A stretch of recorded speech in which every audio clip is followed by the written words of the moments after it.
strategi. Plan strategi adalah komponen penting dalam proses merangka dan merancang dasar untuk mencapai matlamat agensi, dan ia digunakan sebagai dokumen yang penting yang menggambarkan hala tuju, matlamat dan juga rancangan organisasi. Jabatan Perancangan Bandar dan Desa Negeri Terengganu iaitu Plan Malaysia yang merupakan penasihat utama kepada Kerajaan Negeri Terengganu dan agensi teknikal dalam hal-hal yang berkaitan dengan perancangan dan pembangunan dalam negeri. Dalam konteks plan strategi, jabatan ini bertindak sebagai pemberi garis panduan kepada setiap perancangan dalam negeri. Hal ini kerana jabatan ini berperanan dalam menggubal dan menyelaras pelan pembangunan bandar dan desa dengan membuat perancangan dalam jangka masa panjang dan juga pendek. Trust Plan Strategik merujuk kepada proses untuk memerangka perancangan strategi dalam membuat keputusan dan kelancaran kerja di sesebuah organisasi. Dengan pembuatan analisis strategi, organisasi dapat menambah baik semula perancangan yang dirancang atau sedia ada dan mengenal pasti adakah perancangan tersebut dapat dijalankan dengan baik atau tidak. Hal ini bagi memastikan perkara tersebut berfungsi dengan cekap.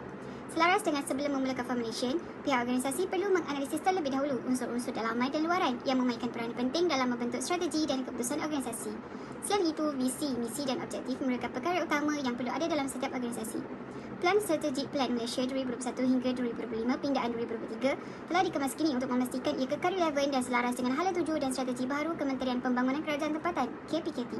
Ia dijalankan untuk memenuhi agenda Malaysia Madani yang terdiri daripada 6 prinsip. Plan Malaysia akan sentiasa berusaha untuk menyediakan perkhidmatan yang lebih luas, inovatif dan inklusif bagi memenuhi keperluan pemegang taruh dan pelanggan yang sentiasa inginkan perubahan atau penambahbaikan.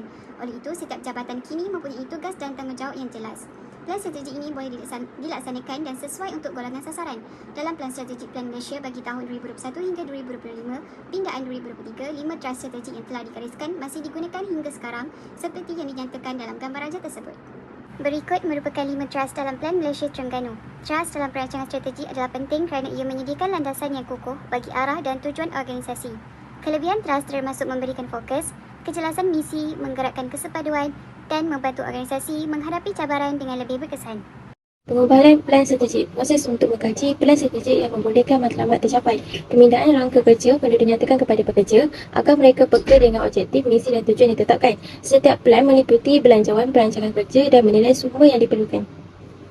Amalan terbaik ataupun best practice adalah merupakan perbuatan yang digunakan secara umum kerana ia merupakan kaedah terbaik. Ia juga digunakan bagi mengekalkan kualiti kerja supaya memberikan perkhidmatan terbaik, terutamanya untuk pekerja sektor awam. Ia juga dibina menjadi penanda aras yang membolehkan membawa kejayaan. Proses pembangunan yang berjaya melibatkan bidang pengurusan dalam Plan Malaysia Alliance Terengganu.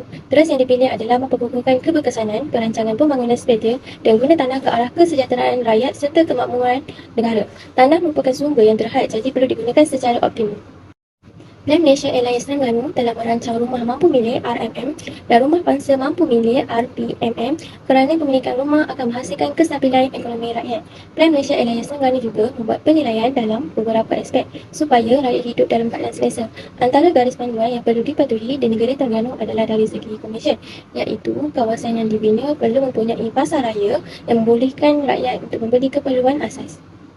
Namun, terdapat kawasan yang tidak sepatutnya digunakan untuk pembinaan, iaitu kawasan perlombongan yang boleh menjadi faktor kepada banjir.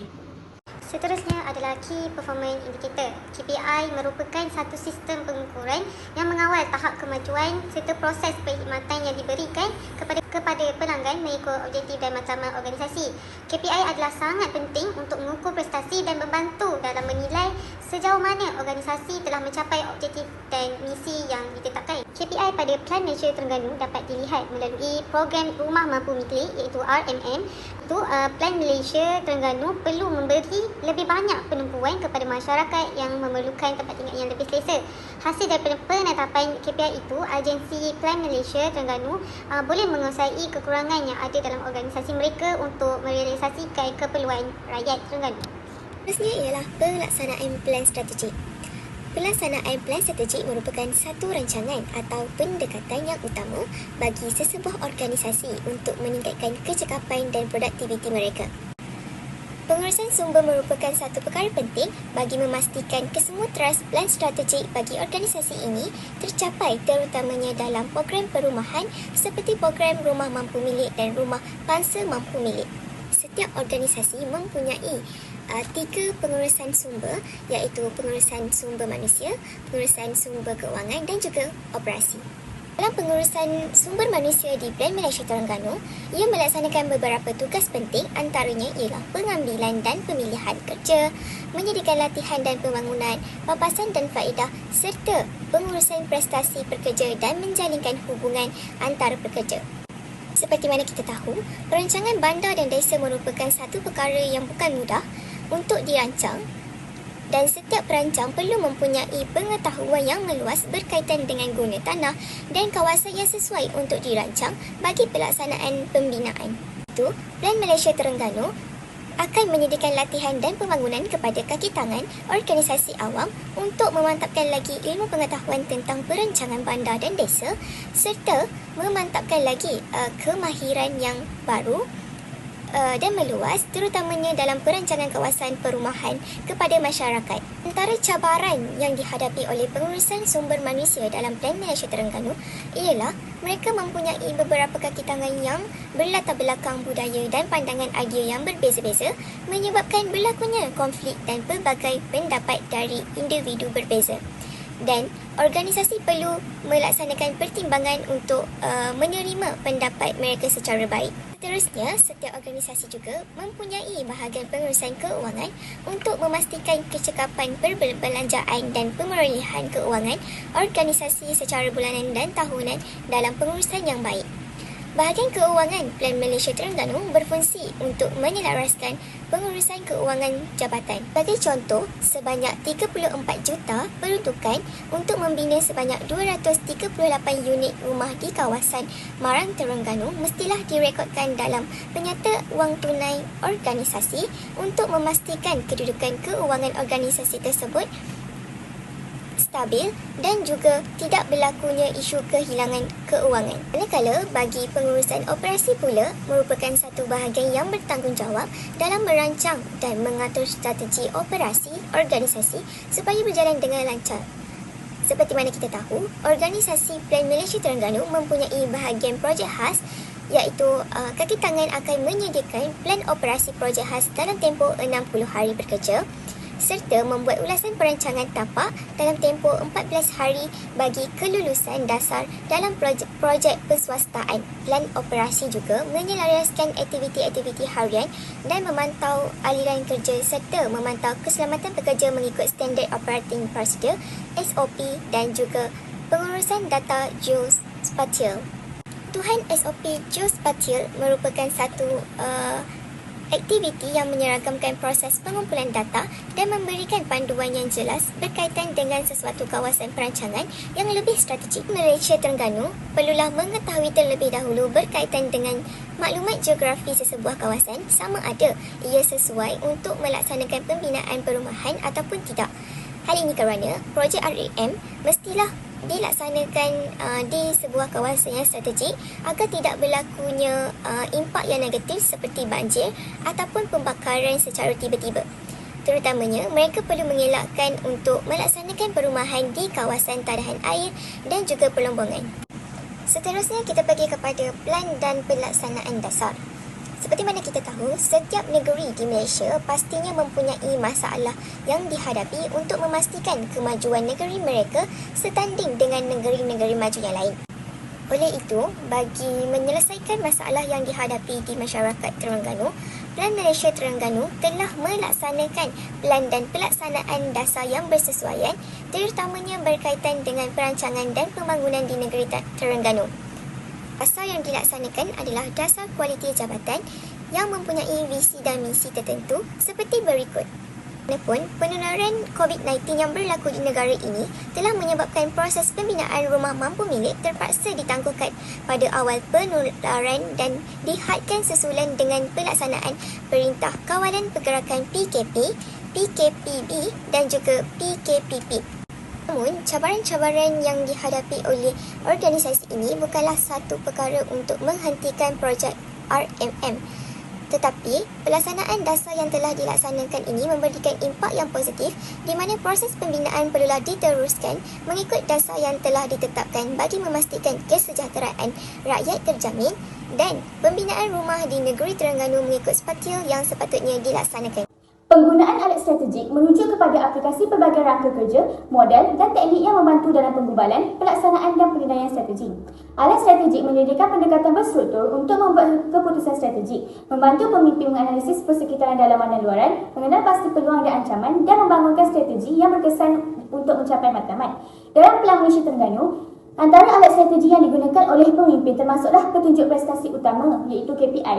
KPI merupakan metrik boleh diukur yang digunakan untuk menilai prestasi dan kemajuan ke arah mencapai matlamat atau objektif tertentu. Penggunaan KPI dan mekanisme pemantauan adalah sangat penting untuk menilai keberkesanan program RMM dan RPMM yang dijalankan di negeri Terengganu. Alat pengukuran prestasi seperti balance scorecard boleh membantu dalam memantau kemajuan dan membuat keputusan berdasarkan data yang diperolehi. Namun, pemimpin menghadapi cabaran dalam menggunakan KPI untuk mengukur kemajuan pembangunan perumahan, iaitu sumber dan kapasiti adalah terhad. Hal ini dikatakan demikian kerana penggunaan KPI memerlukan sumber termasuk sumber kewangan, teknologi dan manusia. Pemimpin menghadapi cabaran dalam memperuntukkan sumber yang mencukupi untuk mengumpul, menganalisis dan melaporkan data KPI. Selain itu, e-maklum balas atau maklum balas elektronik boleh menjadi salah satu alat strategik yang digunakan untuk mengumpul maklum balas dan aduan daripada pihak berkepentingan yang terlibat dalam RMM dan RPMM.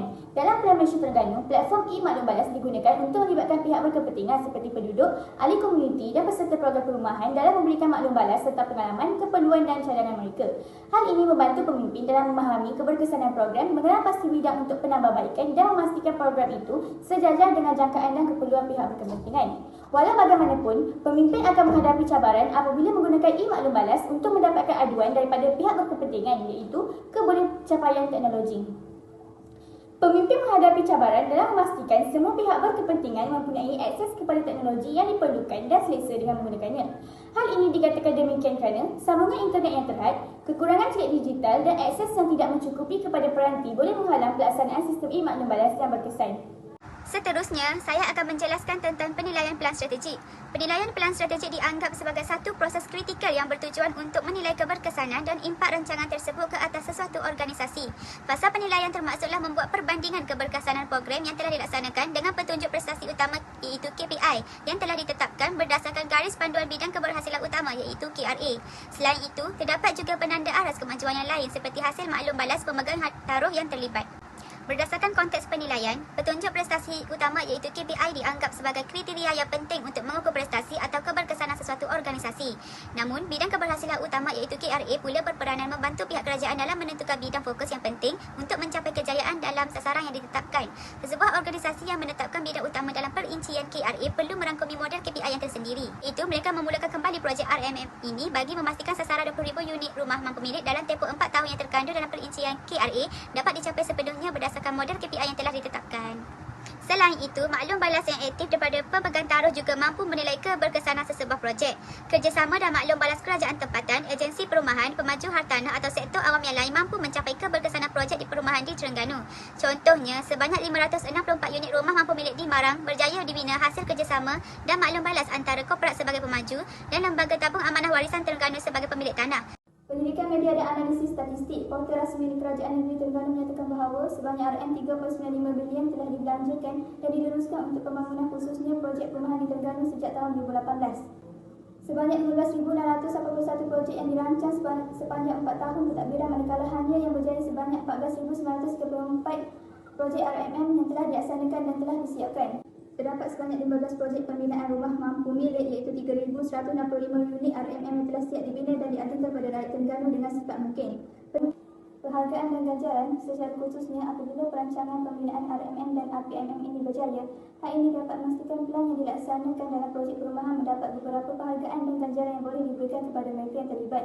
Ini menunjukkan bahawa usaha membina RMM tersebut telah memperoleh perhatian dan sokongan daripada media massa. Ganjaran kewangan boleh merujuk kepada pelbagai insentif seperti bonus prestasi, pemberian allowance khas atau pemberian ganjaran atas usaha dan hasil pencapaian mereka dalam membangunkan projek perumahan mampu milik.